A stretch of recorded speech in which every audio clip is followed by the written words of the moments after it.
and their entrances.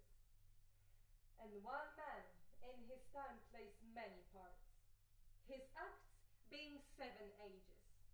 At first, the infant, mewling and puking in the nurse's arms. Then the whining schoolboy, with his satchel and shining morning face, creeping like a snail, unwillingly to school. And then the lover, sighing like a furnace, with a woeful ballad made to his mistress's eyebrow. Then a soldier, full of strange arts and bearded like the bard, jealous in honor, sudden and quick in quarrel, seeking the Babel reputation, even in the cannon's mouth.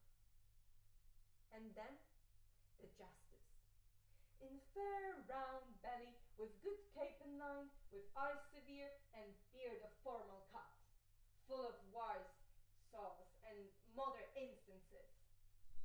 And so he plays his part. The 6th age shifts into the lean and slippered pantaloon, with spectacles on nose and pouch on side.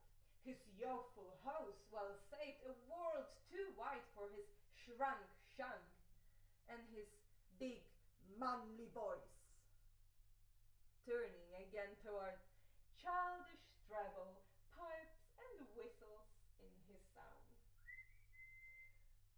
Last scene of all that ends this strange, eventful history is second childishness and mere oblivion. Sun's teeth, sun's eyes,